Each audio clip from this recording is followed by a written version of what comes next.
Halo sahabat Eljon, dimanapun Anda berada, jumpa lagi bersama saya Ruby Herman dan saya bersama dengan Bapak Mario Agustian. Halo bro.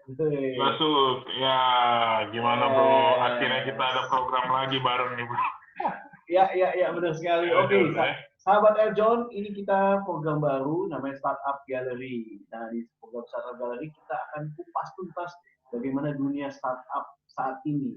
Ada tantangan, ada peluang, ada ancaman, ya, dan juga pastinya gimana supaya bisa berkembang. Dan narasumber untuk hari ini kita menghadirkan narasumber yang di bidang startup tapi bergerak di bidang medis sih.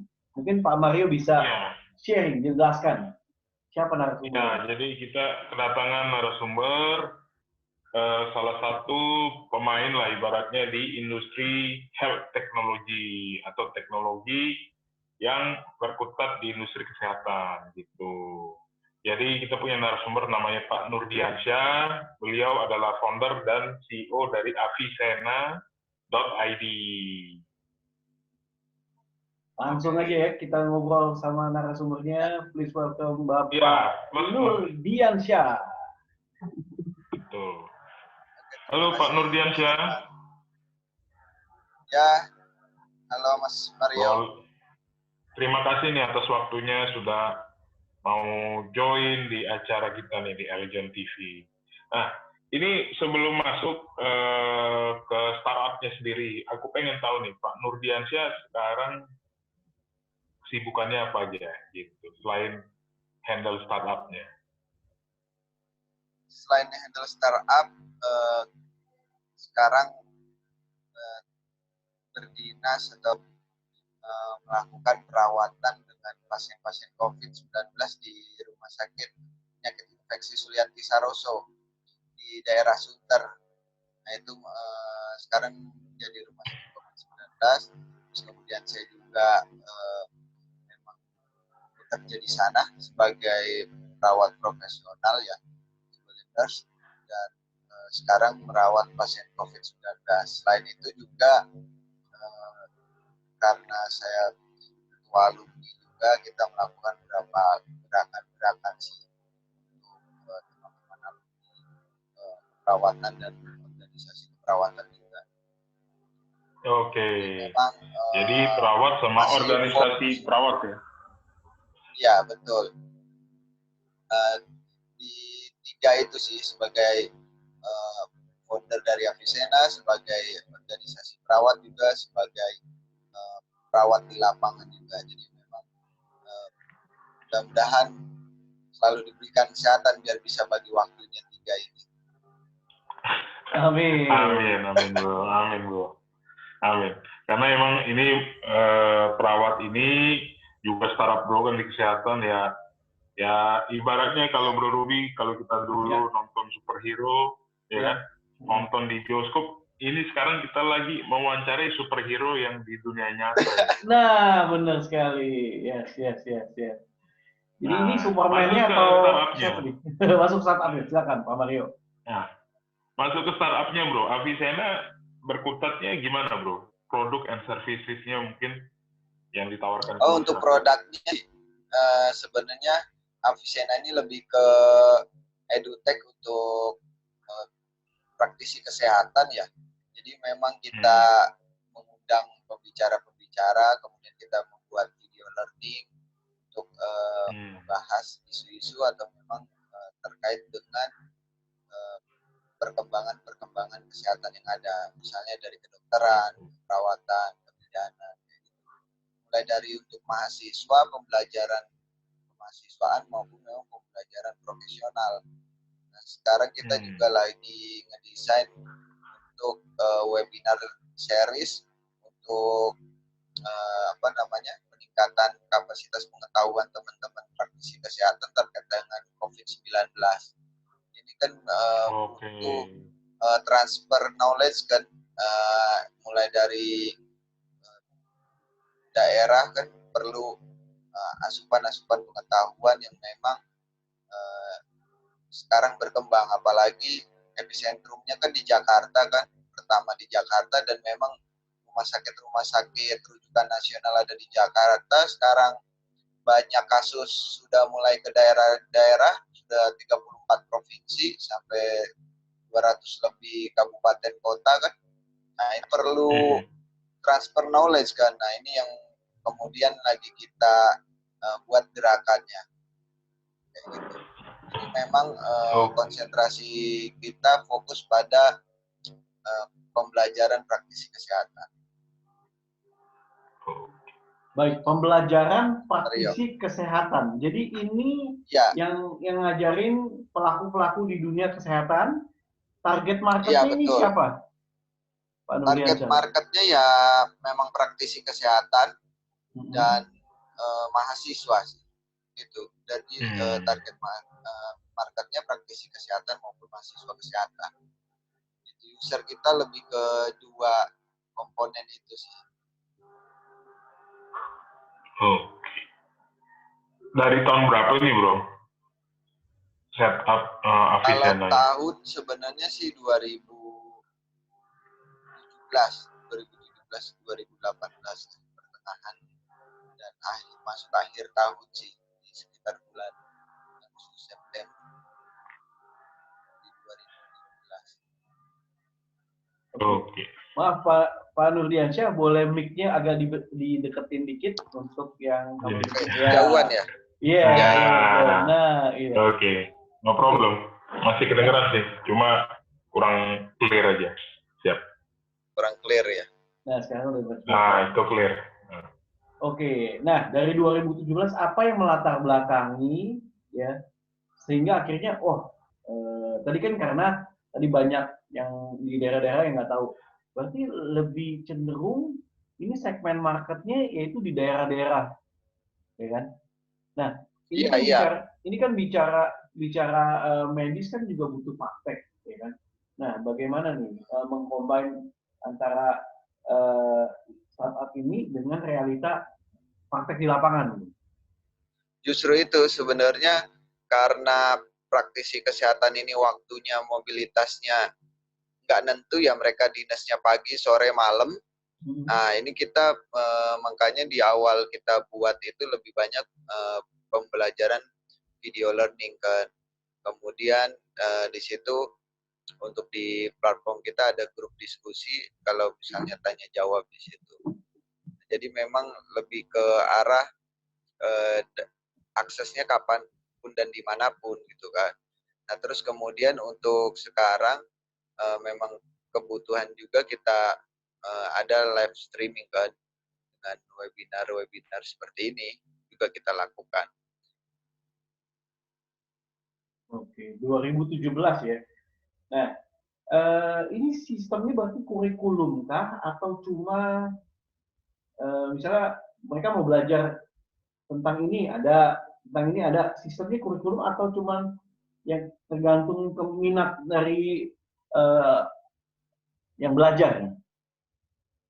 Oke, kalau untuk yang mahasiswa kesehatan kita ada kurikulumnya ya, karena memang pembelajaran untuk persiapan uji kompetensi itu kita siapkan kurikulumnya.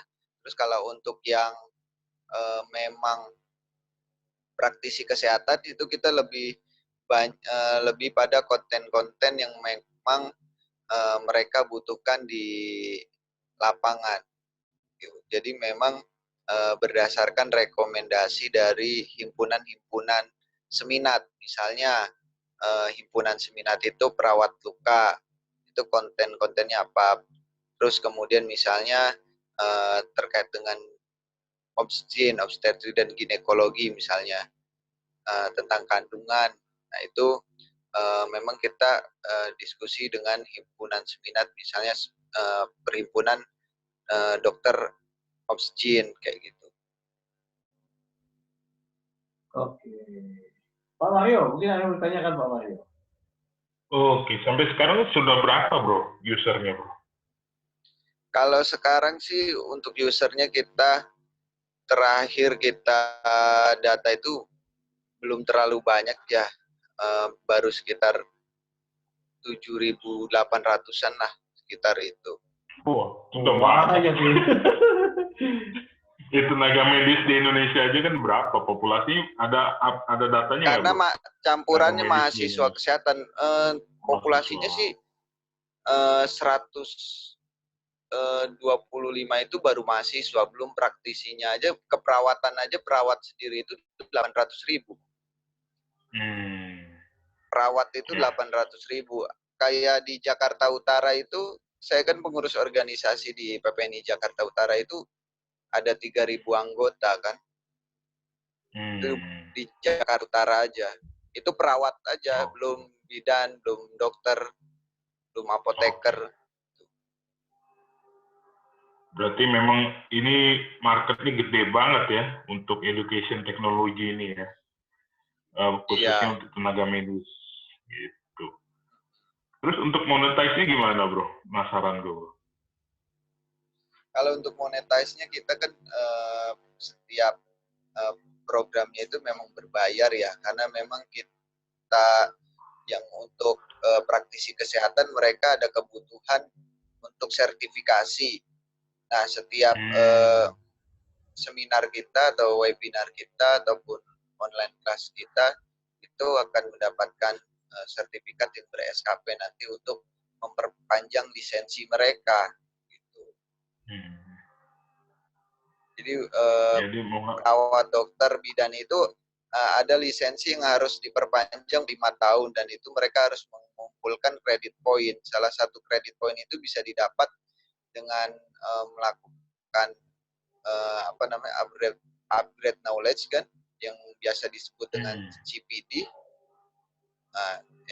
Terus bisa lewat penelitian, lewat bakti sosial, pengabdian masyarakat itu kan. Nah, kalau untuk CPD-nya ini ya ini kita create CPD-nya itu.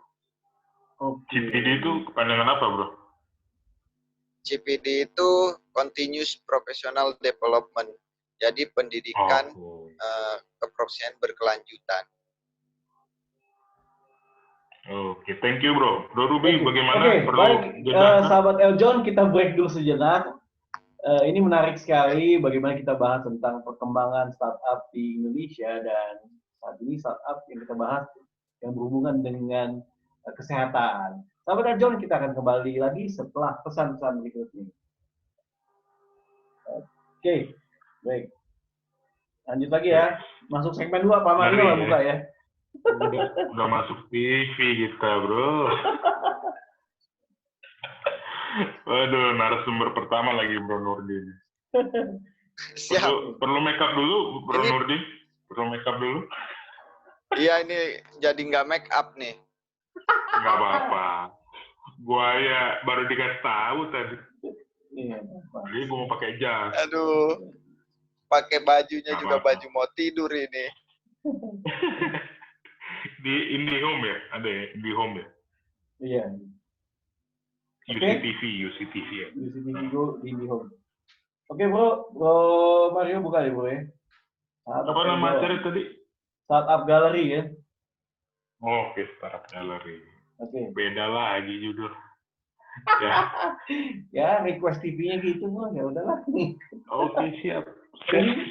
And action.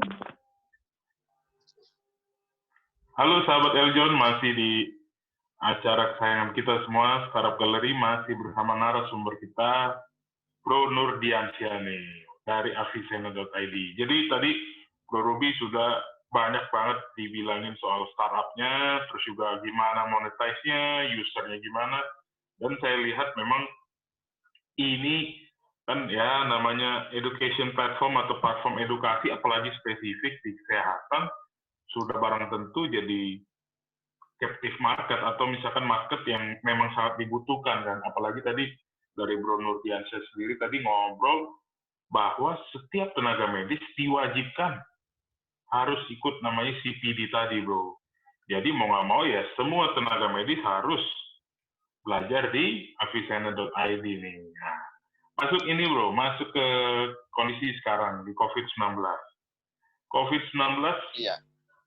Pandemi ini kan sifatnya global nih. Nah, dari sudut pandang Bro Nurdiansyah nih, pertanyaan banyak nih di luar nih. Pandemi sampai kapan nih, Bro? Lu dari sudut pandang tenaga medis Ini dulu. sebenarnya kalau kita sebenarnya pakai teori-teori epidemiologi kan, ada salah satu sub dari praktisi kesehatan namanya epidemiologi ya, ahli epidemiolog. Nah, ahli epidemiolog ini sudah banyak sih ya, termasuk FKM UI itu kan, Fakultas Kesehatan Masyarakat UI. Nah, itu memang ada teman-teman yang memang peminatan epidemiolog. Nah, mereka inilah yang kemudian coba memformulasikan gitu kan, sampai kapan nih COVID-19 berakhir. Nah, kalau bahasa awamnya itu, kita prediksi bahwa satu orang itu menginfeksi 10 gitu kan.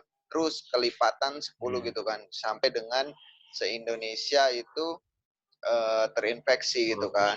Karena iya, jadi memang skemanya seperti itu gitu kan. Kalau mereka bicara kan paling cepat banget itu kan Juli kan, paling lambat-lambatnya September kayak gitu. Jadi memang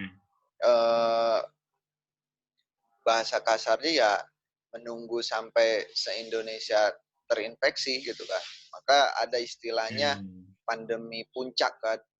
Nah, masa puncak itu ya masa di mana mayoritas masyarakat Indonesia sudah terinfeksi gitu. Oke, emang setiap pandemi harus begitu ya? Setiap orang mesti terinfeksi dulu ya, sampai ketemu vaksinnya ya, Enggak baru sih, menurun enggak tuh. Atau gimana? Konsepnya gimana?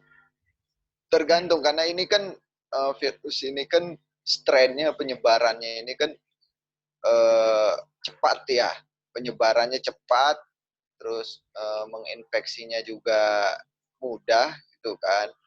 Nah, makanya mereka itu kalau teman-teman FKM UI itu ada bahasa intervensi yang ketat, ada tanpa intervensi. Maka ketika tanpa intervensi itu September selesainya. Nah, kalau misalnya intervensinya agak kencang, misalnya kayak misalnya PSBB-nya nih ketat gitu kan, terus benar-benar yang mudik misalnya itu diisolasi dulu, nggak kemana-mana gitu kan, terus benar-benar ketat. Nah, itu maka diprediksi misalnya Juli kayak gitu. Jadi ada yang tidak terinfeksi gitu kan. Jadi tidak semuanya pakai teori itu. Kayak flu burung kan waktu itu kasusnya mereka karena penyebarannya lewat burung itu ya nyebar kan. Setiap ada kasus semua burung atau unggas gitu kan, bebek biasanya kan, bebek atau ayam itu dibakar itu satu kandang itu semuanya gitu, baru kemudian didisinfektan kan kayak gitu. Nah, kalau manusia kan nggak bisa. Kalau kayak kemarin yang kasusnya Meksiko, kasusnya flu Meksiko itu kan benar-benar waktu itu yang di bahasanya itu yang di lockdown betul-betul itu kan Meksikonya, makanya yang runtuhnya itu kan satu negara doang kan. Nah, kalau kemarin kan Cina sempat telat kan, kemudian baru WHO minta tutup, tapi udah kemana-mana itu yang dari Wuhan ya kan, makanya menyebar ke semua negara.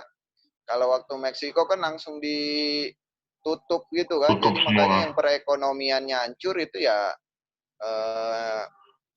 ini apa namanya cuma daerah Meksiko itu gitu kan. Nah, kalau kita juga kan termasuk telat ini kan, Jakarta ditutupnya agak lama kan, udah kemana-mana kan sampai ke beberapa daerah. Mestinya kan kalau bicara masalah penyebaran itu kan, kalau penyebarannya ketat nggak mungkin 34 provinsi kena semua gitu kan. Artinya ada kemungkinan besar apakah yang itu bisa tadi dapat klaster di Jabodetabek atau bisa klaster dari impor dari luar negeri gitu kan.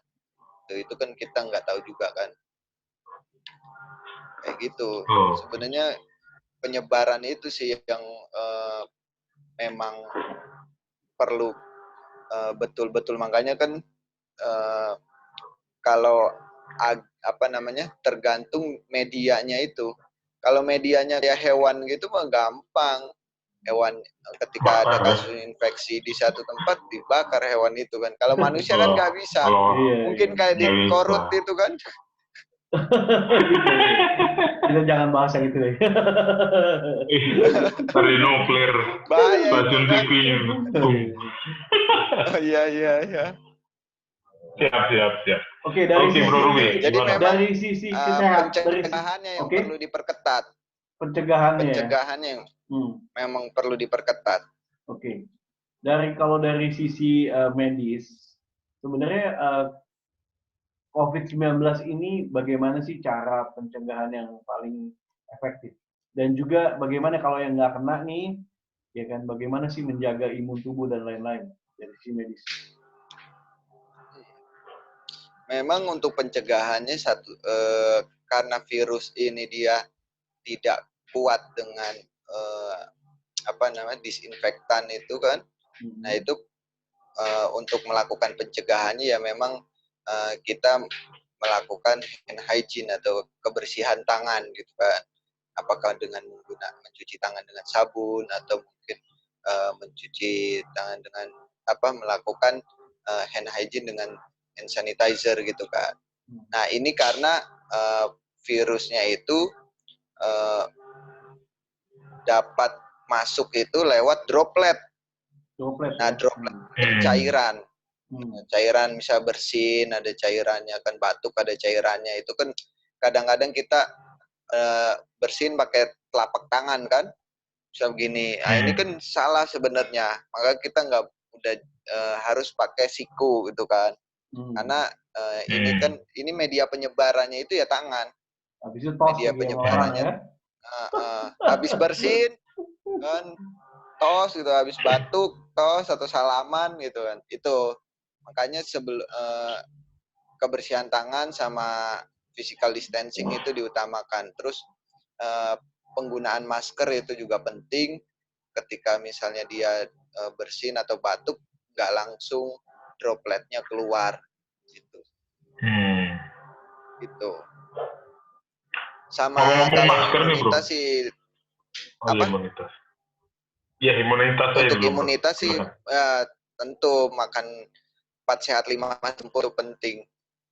Makan makanan yang bergizi ya, mengandung protein, tinggi protein kan. Terus kemudian buah-buahan kayak gitu.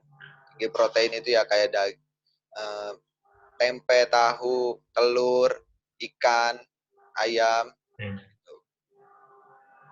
Tapi tetap cara paling perfectnya adalah cuci tangan ya, Bro ya. Cuci tangan sama masker. Iya. Itu karena kalau ngomongin untuk dropletnya.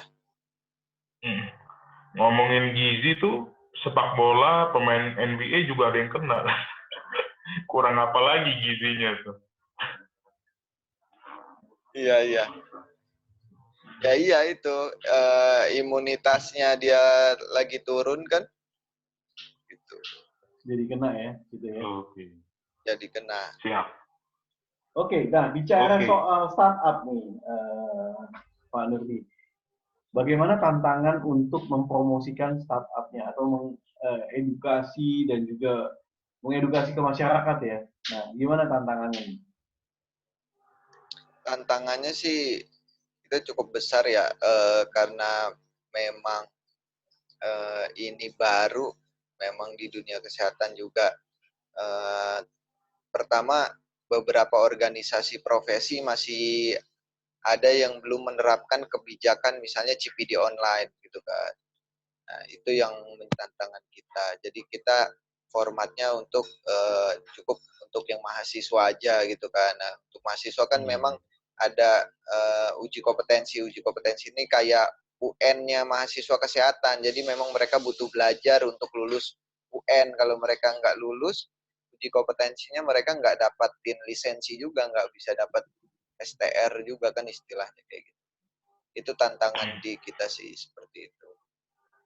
Hanya saja yang kan kedua untuk memang hanya saja sekarang kan kondisi COVID sekarang bukannya jadi peluang ya Bro Nurdi buat justru negosiasi sama gitu. Oke, betul. peluang atau enggak, ini menarik, tapi tahan dulu Pak Nurdin. Karena kita mau break dulu, kita akan kembali setelah yang satu ini. Tetap di Startup Gallery. Oke, ada Bro Doni masuk nih. Oke, jadi hostnya tiga nih. Bro Doni, kita acara kita dibeli TV. Acara kita dibeli TV. Kapan kita tapping Eljon TV nih, Doremi? Ini lagi mulai. Wah, itu udah. Itu belakang udah. Pak Doni ini apa? Habis webinar ya Pak Doni. Ini apa? Tadi habis ngobrol sama Pak Min kan, soal apa media gitu. Terus pas tuh selesainya Doremi. Nah, tapi kan gue belum makan, belum minum. Kabur dulu bentar lah. Kalau pingsan ya. Ntar masuk ke segmen 3. Pingsan pas live kan enggak? Oke. Tadi udah bahas apa aja? Kasih ini dong, kasih bocoran. Bahas startupnya dia, Bro Nurdi. Startupnya Pak Avicenna, Bro. Salam jumpa ya. Halo. Mas Doni. Ya, terus ya. News anchor veteran nih, Pak Doni. veteran berarti udah patung dong ya. Dari tahun 45 sudah mengabarkan. Iya, betul sekali. Iya, jadi apa namanya, Bro Nurdi ini dia punya startup Avicenna. Avicenna itu education technology, Bro. Untuk mahasiswa kesehatan sama tenaga medis yang kayak misalkan tenaga medis itu baru tahu gue dari Bro Nurdi ini dia udah ini apa namanya di tenaga kesehatan ada namanya tadi apa CPD continuous professional development. Itu professional development. Jadi kayak ngambil SIM 5 tahun sekali mesti ada poin-poinnya gitu, Bro. Oh iya. Nah, Bro Nurdi ini punya platform edukasi ya buat itu sertifikasi perpanjangan ya kayak jasa perpanjangan SIM ya berarti ya. Iya. Update inilah ilmu, transfer ilmu gitu. Terus tadi udah bahas tahun juga ya, itu ya. Harus di verifikasi lagi ya. Iya. Betul sih. Semua profesi sekarang harus begitu memang syaratnya, Bro. Jadi termasuk semuanya ini gitu. Pembicara publik gitu. Jadi kayak SIM atau gini lah, kayak kendaraan itu kan harus ditera ulang gitu kan. Skill orang itu kan bisa bertumbuh, bisa berkurang. Kalau dia tidak nambahin skillnya, ya nggak berkembang, ya nggak nambah-nambah, ya nggak bisa apa-apa. Kalau dia belajar terus, dia tambah gitu kan, beda gitu kan. Bagaimana? Kita sudah mulai atau? Yuk, lanjut ya. Oke, lanjut ya. Lanjut ya. Pak Mario mau buka lagi, Pak Mario? Bro Ruby ini kalau ada yang tanya, gue baca atau gimana? Ntar dulu deh. Kita di segmen 4 aja. Ya. Segmen 4 aja, kita buka pertanyaan segmen 4. Ya, segmen 4 ya. Oke, kita... Namanya Startup Gallery, jadi. Iya. Oke, Pak Mario mau buka? Pak Doni aja, tiba-tiba ada Pak Doni kan. Halo. Sahabat Oke. Sahabat Eljon, Bro. Sahabat Eljon. Ya. Oke, sahabat Eljon. Iya. Startup Gallery itu acaranya. Sudah? Oke. Oke, apa kabar semua sahabat Eljon? Kembali lagi bareng Doremi. Dan kali ini Doremi-nya sudah hadir. Ada Doni The Caser di sini dengan sahabat-sahabat saya yaitu... Halo, sama saya Ruby Herman. Ruby Herman dan saya Mario Agustian. Soalnya di TV. Kalau ini benar, bukan hoax ya. Nah, kali ini seperti yang tadi sudah disampaikan oleh Bro Ruby dan Bro Mario, kita sudah ngobrol dengan tamu istimewa kita ya, ada Bro Nurdiansyah. Nah, saya juga masih penasaran ini, pengen ikut lanjut lagi. Tolong silakan Bro Ruby dan Bro Mario dilanjutkan dulu, nanti saya akan ikut nimbrung. Ya, tadi Oke. kita udah bahas tantangannya juga, ya kan. Nah, bagaimana kita mau ngobrol juga nih peluangnya sebenarnya bagaimana sebesar apa nih peluangnya khususnya di bisnis startup ini nih. Gimana Bro Nurdi? Ya, karena kan tadi Bro Nurdi bilang kalau misalkan untuk yang praktisi kan sebenarnya nggak boleh online, betul kan? Tapi kan kondisi sekarang mau nggak mau semua jadi new normal, jadi belajar pun harus online, sertifikasi juga Online. patutnya ya harus disupport by online juga. Nah ini kan jadi peluang bagi startupnya Bro Nurdiansyah sendiri. Gitu. Gimana melihat peluangnya, Bro? Iya.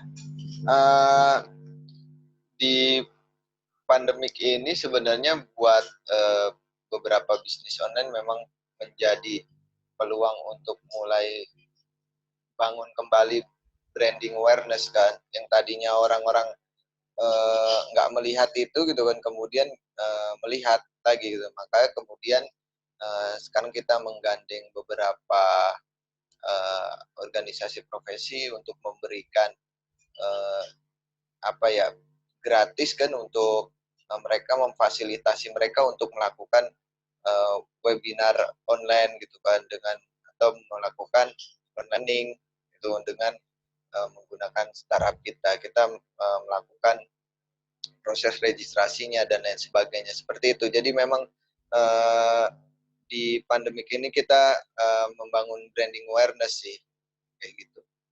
Branding awareness ya, oke. Nah, Ya, bicara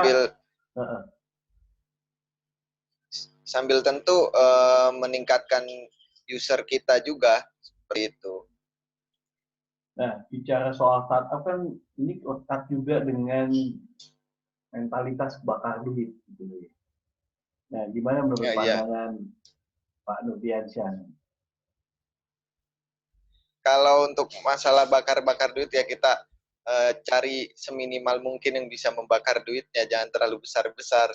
Apalagi kita memang pendananya juga nggak terlalu besar gitu kan.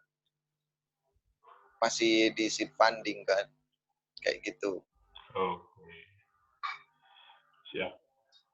Menarik Bro, Ya, jadi Bro Nurdi. Bu, gimana Bro Nurdi? ya, jadi memang kita saat ini masih bakarnya sih hanya di promoting ya, di marketing ya, itu juga nggak terlalu banyak kayak gitu. Sisanya itu ya kita monetizing langsung kan, memang beberapa program langsung berbayar kayak gitu. Kalau untuk kompetitornya sendiri juga ada di market seperti ini nih? Ada beberapa kompetitornya. Ada juga beberapa ya? kompetitornya. Oh, terakhir bahkan kompetitor kita ada yang mereka punya terkoneksi dengan beberapa asosiasi kedokteran se-Asia Tenggara misalnya, karena mereka dari Filipina kan, terus sudah ada Filipina, Thailand, terus kemudian terus apa yang ada dilakukan juga yang dari Thailand. Apa yang dilakukan menghadapi kompetisi seperti ini? Ya, paling kita gunakan beberapa jejaring yang kita punya kan, untuk mendekati beberapa organisasi profesi, karena memang kebutuhannya dia ada di organisasi profesi. Sama mereka yang mereka lakukan pun sama sih sebenarnya. Itu aja poinnya sih, ditingkatkan ininya pembicaranya, kapasitas pembicaranya tentu. Itu yang menjadi nilai masing-masing startup edutech jadinya kontennya. Bro Nurdi, saya pengen tahu nih, kalau sekarang kan semua profesi itu kan memiliki standar kompetensi kan, dan itu Iya, harus betul. merujuk kepada sertifikasi tertentu atau mungkin lembaga Betul. sertifikasi tertentu. Nah, apa yang Anda lakukan ini apakah kemudian harus merujuk atau mengacu kepada standar kompetensi apa ini sehingga bisa jadi acuan nih? Oke. Karena kita praktisi kesehatan, kita mengacunya tentu setiap konten yang kita punya itu kita mengajukan proposal ke organisasi profesi untuk kemudian dinilai sama mereka, kemudian mereka akan mengeluarkan istilahnya itu satuan kredit poinnya. Nah, satuan kredit poin ini yang nanti menjadi bahan sertifikasi kita untuk kita berikan ke organisasi, ke profesi kita atau ke user kita. Gitu. Jadi memang dinilai dulu layak dapat SKP enggak gitu. Dan nanti Organisasi ada profesinya berapa banyak nggak sih? SK. Ada ID, apoteker, ikatan apoteker, ada perawat, ada bidan. Itu masing-masing mereka mengeluarkan SKP tergantung kita, makanya kita lebih enak ngadainnya itu untuk online learningnya itu per organisasi profesi, misal per profesi, misal ini untuk dokter, ini untuk perawat, ini untuk bidan gitu. Jadi lebih enak kayak gitu. Iya, iya, iya. Nah, nanti kalau Biar soal standar poinnya juga dapat. penilaiannya, kalau mereka kemudian sudah dianggap memenuhi standar kompetensi, tetap itu yang mengeluarkan hasil akhir, apakah tetap dari organisasi profesi itu sendiri atau gimana? Ya, organisasi profesi itu sendiri. Tapi kita hanya melampirkan nomor SKP-nya aja. Tapi kan surat kita mendapatkan SKP itu ada tanda tangan dari organisasi profesi itu. Iya, iya. Nah, ini kan tentang ruang yang sangat sensitif, artinya begini, ini vital ya bagi bangsa atau masyarakat Indonesia. Karena bicara tentang kesehatan kan. Nah, kesehatan itu kan Iya, sama betul. seperti kalau kita bicara undang-undang, regulasi, ini merupakan hak vital, hak utama setiap warga negara Indonesia. Nah, bagaimana Anda dan teman-teman bisa menjaga agar ini tetap fokus pada satu tujuan utama, karena ini kan tidak boleh ada istilahnya toleransi gitu kan, tidak boleh ada kong kali kong, tidak boleh ada kurang-kurang dikit standarnya, cincailah, nggak boleh gitu kan. Nah, gimana caranya biar bisa sama tim ini harus tetap solid gitu? Ya, makanya kita ada istilahnya ada academic operation kan, kalau di startup kita ada tim academic operation. Dia yang merumuskan, teman-teman academic operation ini terdiri dari berbagai profesi, ada dokter, perawat, bidan, dan mereka yang merumuskan konten-konten apa, tema-tema apa yang memang perlu dibahas, dan kemudian kita akan diskusi dengan organisasi seminat. Nah, organisasi seminat ini misalnya keperawatan anak atau misalnya tadi kedokteran anak kayak gitu.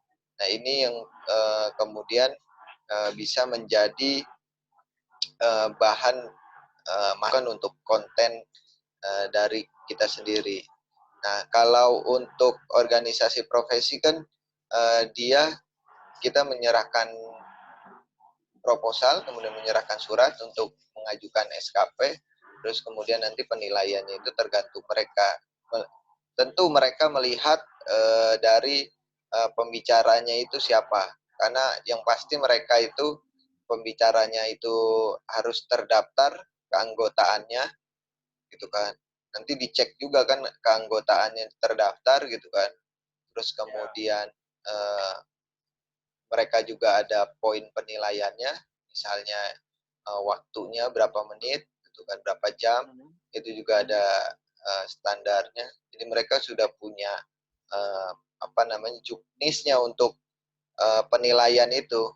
Gitu. Ya, kita juga pernah ditolak tidak mendapatkan SKP, tapi tetap berjalan gitu kan. Nanti kita Kalau beritahu ditolak gimana peserta dong? ini. Dukun bertindak?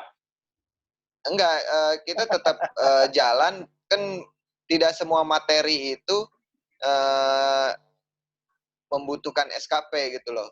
Tapi memang ada konten yang mereka butuh, tanpa SKP pun mereka akan berminat gitu. Ada beberapa konten kita yang tidak memiliki SKP juga.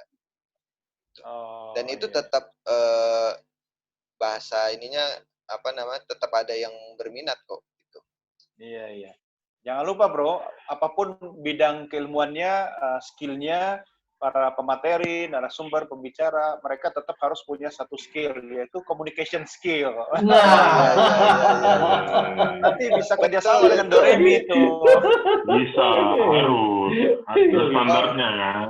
Communication skill itu wajib itu. Betul, presentation skills ya kan. Betul sekali. Oke, Pak Nurdin, ini saya mau nanya juga, apa sih yang menjadi keunggulan kompetitif nih dari startup yang Anda dirikan nih? Kalau keunggulan yang kita punya, pertama kita tadi mengutamakan terkait dengan narasumbernya juga kan, itu. Terus kemudian kita melakukan lisensi ke organisasi profesi, dan tentu tadi beberapa academic operation kita memang terdiri dari beberapa praktisi kesehatan. Jadi memang lebih pada konten yang kita unggulkan. Terus kemudian kita juga yang kita utamakan, kita berkolaborasi dengan beberapa telemedicine gitu kan, yang nanti user-user kita, terutama yang mahasiswa ini kan, ada user kita kan dari mahasiswa. Ini yang menjadi poin kita, akan bisa mendistribusikan mereka untuk bekerja, itu kan penting. Oke, apa langkah-langkah yang dilakukan oleh sebagai founder ya dari startup ini untuk menarik investor gitu?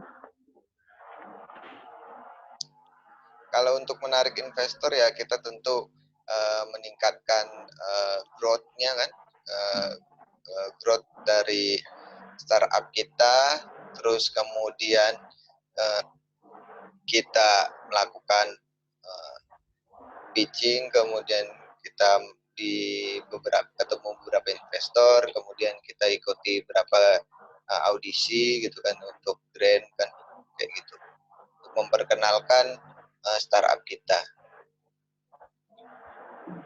Oke, baik. Baik sahabat Eljon, kita break dulu. Oke, siap. Ya, gimana? Kita break dulu. Termasuk kita ngikut kegiatan dengan Mas Mario kan. Gitu ya. Yang terus di-up terus startup kita. Wow. Baik Pak Mario, nanti kita lanjut lagi Pak Mario di segmen berikutnya. Nanti kita buka juga sesi tanya jawab. Buat sahabat Eljon yang mungkin ingin bertanya-tanya bisa juga ya. Oke, kita kembali setelah COVID nih, Bro. Setelah bahas COVID ya, nanti kita bahas COVID juga ya. Kita akan kembali setelah pesan berikut ini.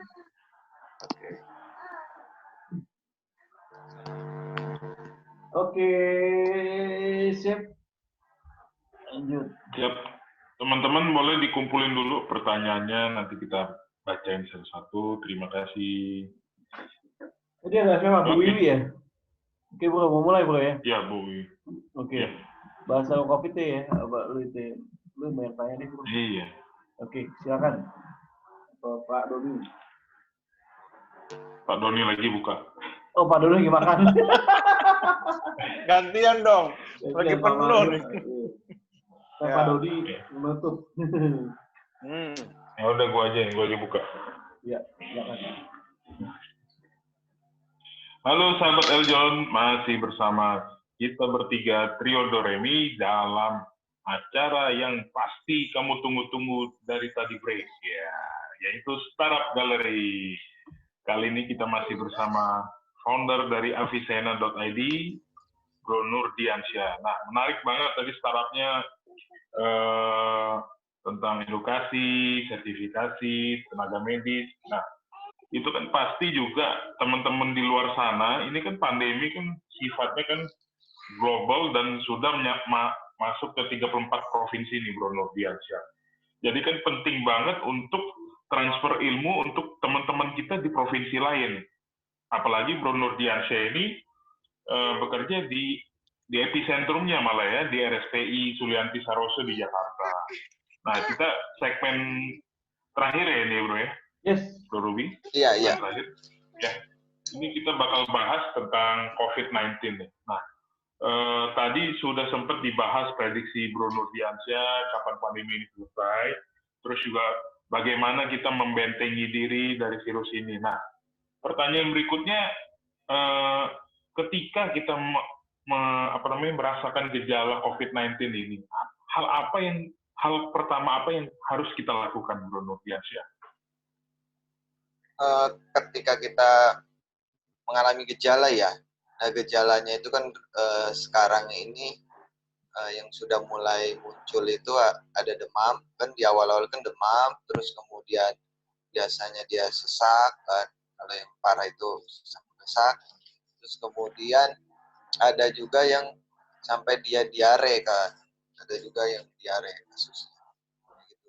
Nah kalau misalnya ada muncul gejala itu kita harus langsung menuju fasilitas kesehatan terdekat, itu yang penting karena memang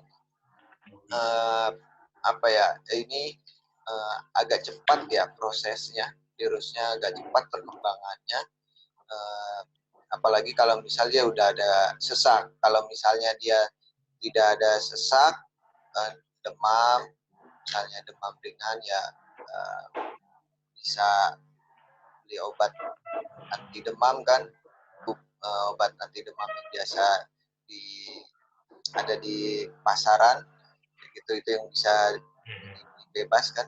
Terus kemudian kalau misalnya ada batuk ya bisa juga. Jadi memang di rumah sakit pun sama, kita kita melakukan pengobatan untuk mengurangi gejala gitu. Jadi beberapa pengurangan gejala itu di awal. Nah kemudian kan baru sekarang ini itu mulai dapat obat-obat seperti kloroquine atau hidrokloroquine, misalnya Avigan, terus misalnya azithromycin, itu obat yang memang pernah dilakukan oleh China kan sebagai epicentrum pertama kan, sebagai epideminya ya. Nah itu kita terapkan kan, itu juga karena ini memang virus baru dan pengobatan pun bahasanya bukan uji coba ya, tapi memang kita melakukan alternatif obat yang memang sudah pernah dilakukan negara lain gitu kan, kayak gitu. Termasuk yang sekarang sedang proses. Ya, kalau nggak salah ya, Nurdi. Ya, malaria kan termasuk virus juga dia, virusnya kan, gitu. Bahkan di negara lain ada yang menggunakan ARV kan, antiretrovirus, yang biasa digunakan pasien-pasien HIV. Ada yang kayak gitu. Memang ada pedomannya ya. Karena memang setiap obat itu punya istilahnya. Ada setiap obat itu punya karakter dia itu untuk bekerja seperti apa gitu. Misalnya untuk antiretrovirus misalnya dia menekan RNA-nya misalnya gitu, dan bisa juga ketika dapat virus yang memang fungsinya sejenis dia akan menekan itu, kayak gitu sih. Jadi memang lebih ke arah spesifik menekan fungsi virusnya itu, jadi.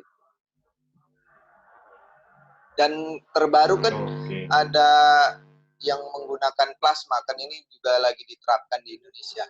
Plasma pasien-pasien yang sembuh. PMI ya. Plasma darah. PMI jalanin ya. Palang Merah Indonesia ya. Yang menggagas atau ya itu perkembangannya gimana bro? Yang pengobatan pakai plasma darah itu maksud dan detailnya?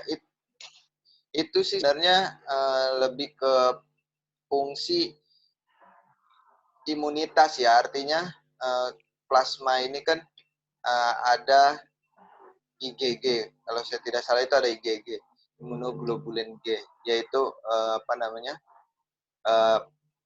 imunitas tubuh yang ada di dalam darah gitu kan, gitu. Nah plasma ini yang pasien sembuh ini kan berarti IgG-nya agak tinggi nih, artinya tentaranya itu dia sudah biasa menghadapi virus ini gitu dan pernah menang sehingga sembuh itu pasiennya gitu kan. Nah, maka ketika transfer plasma ini ke pasien yang sedang kritis diharapkan menambah tentara-tentaranya untuk membasmi virus yang ada di dalam tubuh pasien yang kritis itu yang kritis itu. Kayak gitu. Jadi plasma ini kayak ditransfer ditransfer itu. Jadi tentaranya yang buat melawan virus itu ditambahin dari pasien yang udah pernah sembuh. Singkatnya kayak gitu sih. Kalau bahasa ininya untuk teman-teman bisa memahami ya seperti itu. Bro Nurdi, kalau yang sudah sembuh bisa kena lagi nggak nih Bro Nurdi? Karena di media di luar sana banyak pemberitaan di luar negeri kena lagi. Update-nya nah itu ada beberapa yang beberapa reinfected, ada yang enggak, kan jenis virus. Ini virus baru ya, masih banyak penelitian, saya bilang masih terus ibarat pengetahuan ya terus lagi dilihat-lihat lagi gitu kan. Nah, kayak kasus pasien campak kan cacar, itu dia tidak bisa. Kalau udah misalnya udah kena, nggak bisa kena lagi gitu. Karena memang tubuhnya itu sudah mengenali virus itu, dan virus itu sudah bisa dilawan dengan imunitas tubuhnya. Artinya sudah tidak bisa terinfeksi lagi ketika dia sudah terinfeksi. Kayak teman-teman kan ada yang cacar kemudian campak gitu kan. Kalau dia udah campak dia nggak bisa kena campak lagi gitu. Ada yang kayak gitu. Dan ada yang dia misalnya udah pernah kena campak tapi ternyata dia kena campak lagi kayak gitu kan. Berarti memang imunitasnya memang kurang waktu itu. Makanya yang ada itu mantan pacar ya, bukan mantan cacar ya. Iya benar. Nggak ada bisa aja Pak Dodi. Bisa aja. Baik, kita buka pertanyaan. Mungkin kita buka pertanyaan. Ada beberapa pertanyaan yang sudah masuk. Oke, ada dari Bu Wiwi. Tadi belum dibacain ya Pak Mario ya? Belum. Oke, kan kita sudah work from home. Apakah masih bisa kena infeksi ya? Pertanyaan dari gimana menurut Pak Nurdiansyah? Work from home-nya betul-betul work from home enggak gitu. Jadi WFH-nya benar-benar WFH enggak tuh kan. Betul-betul tidak bersentuhan dengan orang lain enggak gitu kan. Kalau dia WFH betul-betul ya kecil kemungkinan untuk terinfeksi. Ya, apakah semua melakukannya apa enggak gitu ya, balik lagi ya. Iya. Oke, kemudian juga ditanya juga, kan virus menyerang paru-paru, kenapa gejalanya ada juga yang diare? Gitu. Apakah karena virus masuk ke pencernaan lewat mulut? Ya, jadi virusnya ini dia nempel di ACE2. ACE2 ini adanya itu di mukosa. Di mukosa itu lapisan terluar yang lembut lah tuh, dari kulit kita. Kayak makanya kita ngucek mata kan, karena di situ ada selaput mukosanya itu di area mata kita kan itu ada. Terus mulut, hidung gitu kan.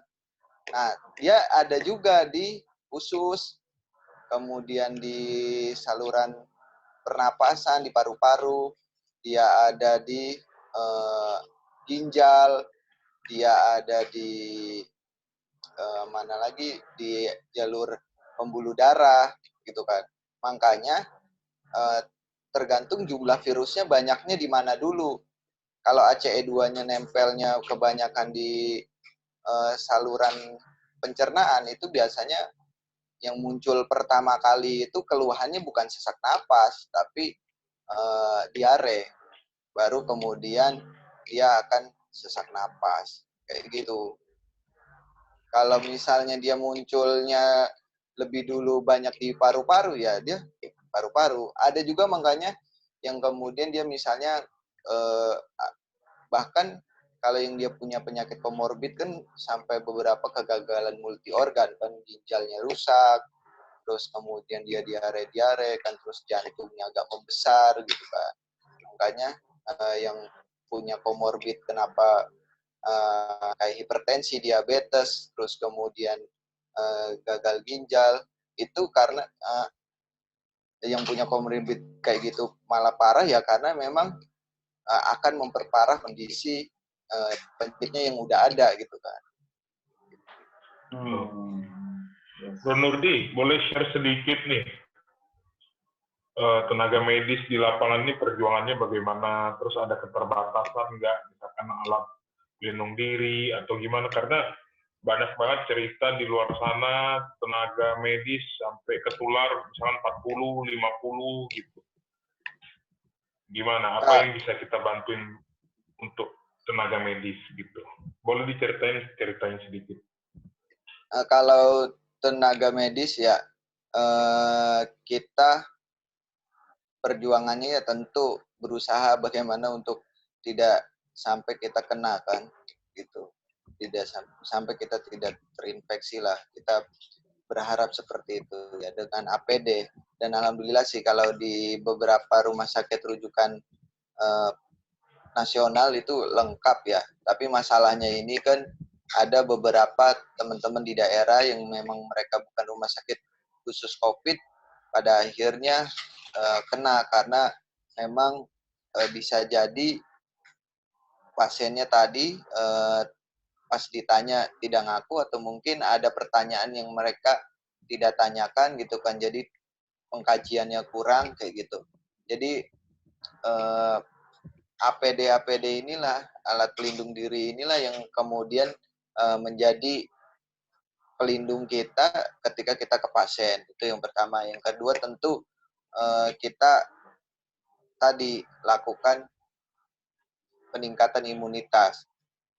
Kita konsumsi makanan yang bergizi, multivitamin juga kita dapat diberikan, terutama vitamin C kan. Itu terus kemudian kita istirahat juga diharapkan cukup kayak gitu kan, kayak gitu. Itu yang kita lakukan sih. Dengar-dengar juga ada yang layanin ini ya, tes rapid test ke ke umum sama ke korporasi ya. Boleh share sedikit sebelum closing kita? Oke. Kita kemarin melakukan program rapid test gratis ya untuk relawan kesehatan sama untuk relawan dan tenaga kesehatan. Ini memang rapid test gratis kita untuk teman-teman yang berjuang di COVID-19 yang memang mereka langsung menangani pasien COVID. Nah, untuk korporasi atau perorangan yang memang mereka ingin melakukan rapid test, kita punya program bersama Klinikgo dan Perawatku ya untuk melakukan rapid test ini. Ingat utamanya ya untuk screening di awal. Ketika lebih cepat kita mengetahui atau misalnya dia positif melalui rapid test, itu langsung kita lakukan PCR kan, kita lakukan swab. Bisa ke rumah-rumah ya bro ya? Ya, bisa ke rumah-rumah. Untuk hubunginya bagaimana bro? Untuk hubungi bisa ke homecare.klinikgo.com lewat situ, atau covid19.klinikgo.com. Oke, thank you Bro Nurdi. Ini informasi yang sangat berharga untuk teman-teman sekalian. Oke, thank you Bro Ruby, Bro Doni. Sama-sama. Oke, asik banget ya. Kita sudah ngobrol banyak dan kita sudah dapat informasi, insight yang keren banget dari Bro Nurdiansyah. Kita bicara tentang startup galeri, kita bicara tentang bagaimana sebenarnya tenaga medis yang sekarang menjadi prajurit ya. Kalau menurut saya sih bukan di garda depan, itu malah sudah garda terakhir kan. Karena garda depan ini harusnya kita sendiri untuk menjaga kesehatan. Oke, Bro Nurdiansyah, tetap semangat. Yang paling penting sehat terus ya, biar bisa banyak mengedukasi, membantu, dan tetap berjuang untuk kesehatan masyarakat Indonesia. Nah, sahabat Eljon, nggak terasa ya kita sudah harus berpisah, tapi jangan lupa kita masih terus akan ketemu di Doremi Show. Kenapa? Karena kita akan terus menghadirkan narasumber yang istimewa, informasi yang keren buat Anda semua. Ada Doremi di sini, ada Doni the Kaiser. Saya Ruby Herman. Dan saya Mario Agustian Nasdo. Oke, sampai jumpa di next Startup Gallery. Bye-bye sahabat Eljon. Oke.